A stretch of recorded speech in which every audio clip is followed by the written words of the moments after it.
I was born in 1977, 2 years after the Vietnam War. And in '79, my father decided to take the family as refugees on a boat. Of course, at that time, we didn't know where we were gonna go. We were gonna just get in a boat in the middle of the night and just sail out to the South China Sea.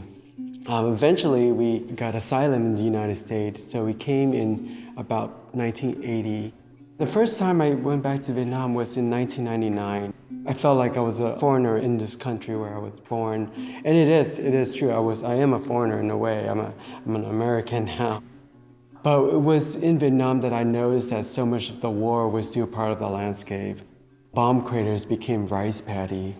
I noticed that the scarring of the land is still there. And I wanted to talk about that. So when I came back to the US, I started this body of work called Immortality, the Remnants of the Vietnam and American War.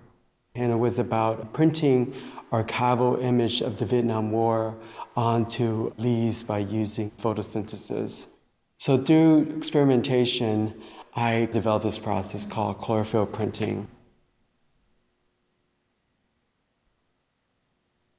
Visiting Cambodia was mind-boggling for me, just to be there, to be where my father was born. Although I kind of identify more as Vietnamese American than Cambodian Vietnamese American. My father never really passed down the language to us. I think just growing up, we will hear him speak it with his friends, but never, he never really spoke it to us. So Cambodia was a really mysterious place for me. And it wasn't until I visited the Tuol Sleng Genocide Museum that I was very taken by the history of that event and wanted to work on a body of work about that. Between 1975 to '79, almost 2 million people were murdered and executed and died from starvation by the Khmer Rouge regime. The Khmer Rouge wanted Cambodia to be an agrarian society, and they were actually influenced by the Angkor Wat temples. So out of this beautiful temple came this dark regime. In 1979, the Vietnamese army marched into Phnom Penh and kind of liberated the country from the Khmer Rouge. And they found this prison that was once a high school known as Tuol Sleng. The Khmer Rouge call it S21. So in this prison, they detained people who they felt that were enemy against the state. The Khmer Rouge wanted to, they had this saying that to build a new society, you need to pull out the old grass. So they did that by executing people. Today, the Tuol Sleng prison is actually called the Tuol Sleng Genocide Museum. And right when you get close to the end of the museum, there's rooms and rooms of photographs. And these are photographs that the Khmer Rouge took of what they call at that time, their inmates. So these photographs are very haunting. They look like a yearbook, all these sad faces kind of looking back at you. So I started to photograph the photographs so I could print these pictures onto leaves and daguerreotypes to make altars for these victims. And I wanted to get them a funeral in a way, a proper homage to the legacy of their life. I think what happened in genocide is that we just look at these numbers and they just become statistic to us. 6 million Jews who die, 2 million Vietnamese and Cambodian people die in the Khmer Rouge regime. It's not until you actually read the names and see the faces that you realize that these are each individual lives and they have individual stories. And for me, when I was looking at pictures of the Tuol Sleng Genocide Museum, those photographs start to look like my relatives. They started to look like people I know, like my sisters and mother, aunts. So they really connected with me. It was just looking into a familiar face. The photographs in the project called In the Eclipse of Angkor are photographs made on daguerreotype plates. So they are kind of my first daguerreotype projects.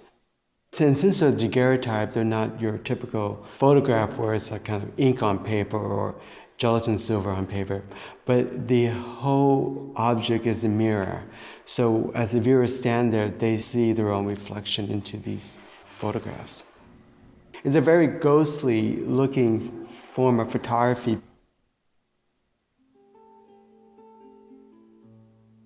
When I was growing up, my parents never took us out into the wilderness, or took us even out to the national park. And my experience of the national parks, especially Yosemite, were through photographs. It was a way for me to escape. I wanted to visit these places. It wasn't until I was an adult that I visited Yosemite for the first time.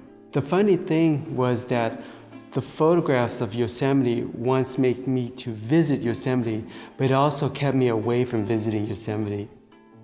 The photographs of Yosemite was done many times before by other amazing photographers like Ansel Adams or even Walken, and there's nothing more to say about Yosemite.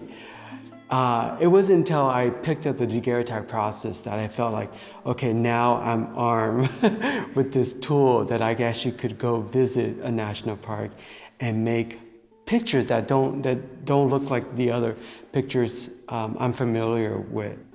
When I visited Yosemite for the first time, it was such an amazing experience because I was making daguerreotypes of the park. And when I go back and I look at my daguerreotypes, I kind of again see my own reflection into these plates. That's what I want the viewer to have, that same experience, to also see themselves in these national parks. When I was researching about the national park, I watched the Ken Burns documentary about the national parks. And in that documentary, the narrators said that a visit to the national park is the end of an immigrant experience. When you visit this national park, you become rooted into this land. And it's true, I think a lot of Americans go to the national park and feel more American in a way. I consider myself a landscape photographer, and no matter where I'm standing, I'm always thinking about the history of the land. So if I'm standing in Vietnam, I think about the history of the Vietnam War. I think about all the death that happened. When I'm standing in the national park, I think about that history too. I think about the history of Native Americans. I also think about the history of just people visiting the park and the amazing experience they have, and trying to kind of record all of that into my work. So all of that becomes about reflection on one's experience, reflection on the present moment, and reflection on our shared history. When the picture's in a gallery, the viewer becomes part of the artwork. And that's one reason why I love making art, is because I could put it in a gallery, and it's a very intimate experience, but in a daguerreotype, you also see the reflection of other viewers in the gallery. So it becomes a very communal experience for visitors.